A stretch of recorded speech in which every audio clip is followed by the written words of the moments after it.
पाकिस्तान का ईरानी मफादात का हर सतह पर हिमायत का ऐलान। वज़ीर दिफा ख्वाजा आसिफ का इसराइली जारहियत पर OIC का इजलास बुलाने का मुतालबा। कहते हैं पाकिस्तान ने रोज़ अव्वल से इसराइल को तस्लीम नहीं किया। इसराइल ने ईरान, फ़लस्तीन, यमन को टारगेट बनाया हुआ है। कल ईरान की एटमी तनसीबात को निशाना बनाया गया। तमाम इस्लामी ममालिक को इसराइल के साथ ताल्लुकात को ख़त्म करना होगा। मुस्लिम दुनिया मुत्तहिद ना हुई तो सबकी बारी आएगी। ईरान के साथ हमारा ऐसा रिश्ता है जिसकी तारीख में कम मिसाल मिलती है। पाकिस्तान के खिलाफ कोई जारहियत हुई तो भरपूर जवाब के लिए मुकम्मल तैयार हैं।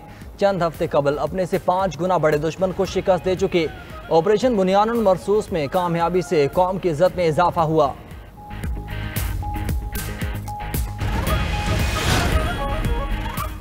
ईरान का इसराइल पर भरपूर जवाबी वार। 5 हमलों में तल अवीव, यरूशलेम और शेरोन धमाकों से गूंज उठे। ईरान ने 200 से ज्यादा बैलिस्टिक मिसाइल दागे।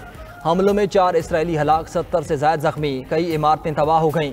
इसराइली फौज हेडक्वार्टर करिया की इमारत पर मिसाइल लगने के बाद आग लग गई। ईरान का इसराइली जौहरी तहकीक मरकज़ को निशाना बनाने का दावा। ईरानी जनरल अहमद वाहिदी का कहना है कि ऑपरेशन में बैलिस्टिक मिसाइल्स और ड्रोन से इसराइल की फौजी तनसीबात को निशाना बनाया। अब तक तल अवीव, अशदोद, हीफा, बेरसबा, बैतुल मक़दस में 150 इसराइली अहदाफ को कामयाबी से निशाना बनाया। अहदाफ में इसराइली वज़ारत दिफा, सनती और फौजी मराकज़ समेत अहम स्ट्रेटेजिक एरियाज शामिल हैं।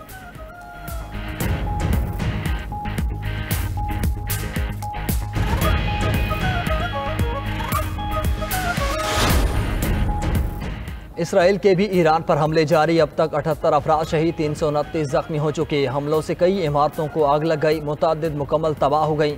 ताज़ा हमले के दौरान मशरकी और वस्ती तेहरान में धमाके रिपोर्ट। तेहरान में मेहराबाद एयरपोर्ट को निशाना बनाया गया। ईरानी रहबर आयतुल्लाह खामनाई के घर के पास भी बमबारी की गई। खाक में ऑयल रिफाइनरी को निशाना बनाने की इतलात। हकीमिया, अदनान समेत दीगर मकामात पर रेडार साइट्स को निशाना बनाया गया।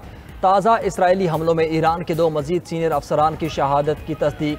ईरानी मीडिया के मुताबिक शोहदा में जनरल गुलाम रजा मेहराबी और जनरल मेहदी रबानी शामिल हैं। ईरान ने अपनी शिमाल मगरबी सरहद पर साल मास के करीब इसराइली ड्रोन मार गिराया। इसराइली आर्मी चीफ कहते हैं इसराइल के लिए ईरान तक रास्ता साफ हो गया। तेहरान में पहले से तयशुदा अहदाफ को निशाना बनाना शुरू कर देंगे।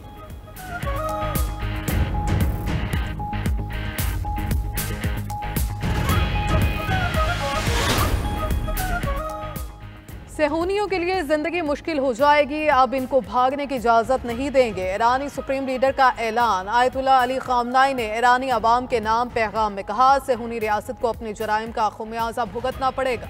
सेहूनी हुकूमत ने एक बहुत बड़ी गलती की, इसके नताइज बहुत ही बुरे होंगे। ईरानी कौम कीमती शहदा का खून रायगा नहीं जाने देगी। ईरानी शहर में किम में मस्जिद पर सुर्ख झंडा लहराया गया। सुर्ख परचम इंतकाम की अलामत समझा जाता है।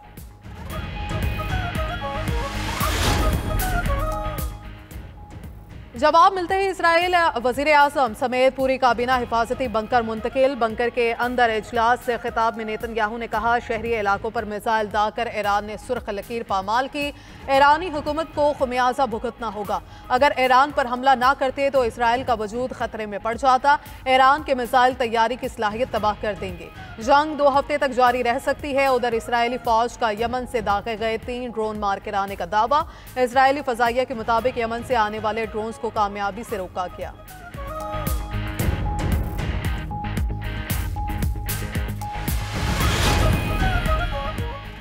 ईरान की दरख्वास्त पर अक़वाम मुत्तहिदा की सलामती कौंसिल का हंगामी इजलास। पाकिस्तान के ईरान पर इसराइली हमले की शदीद मज़म्मत। मुस्तकिल पाकिस्तानी मंदूब आसिम इफ्तिखार ने कहा, इसराइल ने ईरान पर हमला करके खुली जारहियत की। ईरान पर इसराइली जारहियत नाकाबिल कबूल है। खित्ते के अमन को नुकसान पहुंचाने की इजाज़त नहीं होनी चाहिए। इसराइल ने हमला करके खित्ते को बड़ी जंग के खतरे से दोचार कर दिया। अक़वाम मुत्तहिदा में चीन के सफ़ीर पोकोंग ने रद्द अमल दिया। इसराइल ने ईरान के हमलों के साथ एक और सुर्ख लकीर अबूर कर ली है। ईरान को खुद मुख्तारी, सलामती और अंदरूनी सालमियत की खिलाफ वर्जी की शदीद मज़म्मत करते हैं। रूस की भी ईरान पर इसराइली हमले की मज़म्मत। रूसी एलची ने कहा, आलमी बरादरी इश्तियाल अंगेजी के साथ खड़ी नहीं हो सकती। इसराइल का ईरान पर हमलों का कोई जवाब मौजूद नहीं। इसराइल के जारहाना इक़दाम को कबूल करना आलमी अमन के लिए संगीन खतरा है।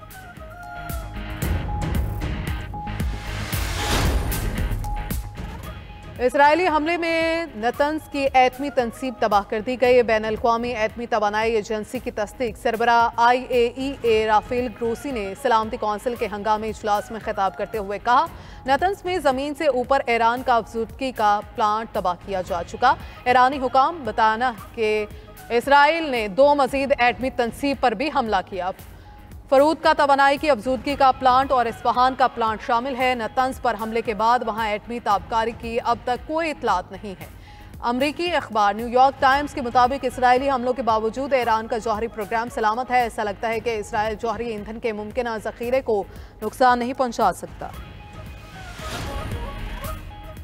नायब वज़ीर आज़म इसहाक़ डार का ईरानी वज़ीर ख़ारजा से राबिता। इसराइली जारहियत पर ईरान के साथ मुकम्मल इज़हार यकजहती किया। तर्जुमान दफ्तर ख़ारजा के मुताबिक नायब वज़ीर आज़म ने इसराइली जारहियत की शदीद मज़म्मत की। ईरानी हम मनसब को खित्ते में अमन व इस्तेहकाम के लिए मुकम्मल हिमायत की यकीन दहानी कराई। कहा कि इसराइली हमला अक़वाम मुत्तहिदा के चार्टर और आलमी कवानीन की खुली खिलाफ वर्जी है। इसहाक़ डार का इसराइली हमलों में कीमती जानों की ज़िया पर दिली हमदर्दी का इज़हार। ईरान के साथ भाईचारे पर मबनी मजबूत ताल्लुकात का इआदा किया।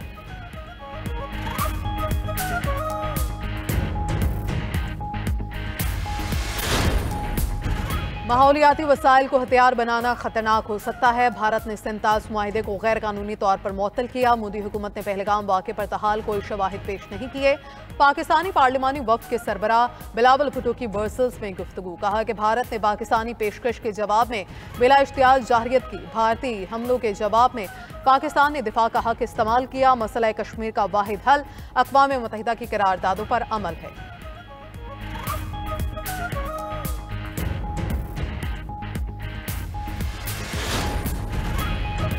गजा में सहूनी फोर्सेस की दहशतगर्दी जारी। 24 घंटों में इसराइली हमलों में 30 से ज़ायद फ़लस्तीनी शहीद हो गए। अक़वाम मुत्तहिदा का अमरीकी हिमायत याफ्ता गजा ह्यूमैनिटेरियन फाउंडेशन पर तहफ़्फ़ुज़ात का इज़हार।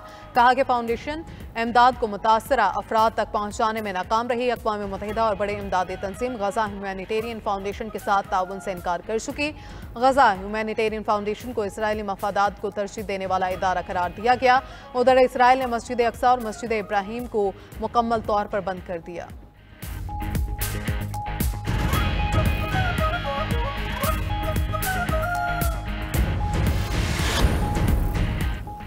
सिंध में 590 अरब रुपए तरक्याती स्कीम पर खर्च होंगे। अगर विफाक ने पूरे पैसे दिए तो ये आदाद शुमार ज़्यादा भी हो सकते हैं। वज़ीर आला सिंध की पोस्ट बजट प्रेस कॉन्फ्रेंस। कहा, विफाक ने गुज़श्ता साल भी मुसलसल मुहासिल की मुंतकिली कम की। सिंध के बजट में कोई नया टैक्स नहीं बल्कि टैक्स कम किए गए हैं। IMF की शर्त के तहत टैक्सेस की नेगेटिव लिस्ट भी बनाई। जिन पर टैक्स नहीं लगता उनका नाम भी बता दिया जाएगा। मकामी हुकूमतों को 132 अरब रुपए का तरक्याती बजट दिया जाएगा। जारी अखराजात में सबसे बड़ा हिस्सा तनख्वाहों और पेंशन का है।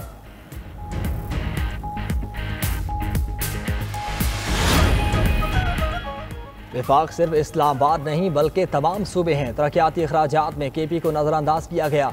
मुशीर खजाना खैबर पख्तूनख्वा मुज़म्मिल असलम की पोस्ट बजट प्रेस कॉन्फ्रेंस कहते हैं, ज़म अजला में भी तरक्याती अखराजात की ज़रूरत है। सूबाई फंड से 20 अरब ADP की मद में दिए। विफाक हमें NFC के मुताबिक अपना हिस्सा दे। KP ने ज़म अजला के लिए बजट में ADP की मद में रकम रखी।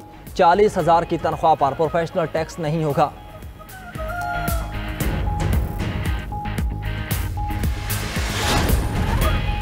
वज़ीर आला बलोचिस्तान सरफराज बुगटी से पीपल्स पार्टी के सूबाई वज़रा और अरकान असम्बली की मुलाकात। बजट साजी, अवामी फलाह बहबूद के मनसूबों और पार्लिमानी अमूर पर तबादला ख्याल।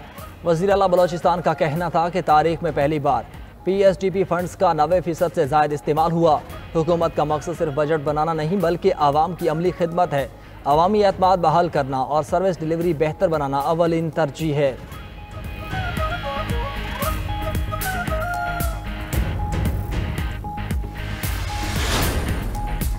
और मुल्क के जनूबी अजला में गर्मी की लहर बरकरार। बालाई इलाकों में मौसम जुज़वी अबरआलूद, हल्की बारिश का भी इम्कान। महकमे मौसमियात के मुताबिक चंद मकामात पर ज़्यादा भारी भी मुतवक्के है।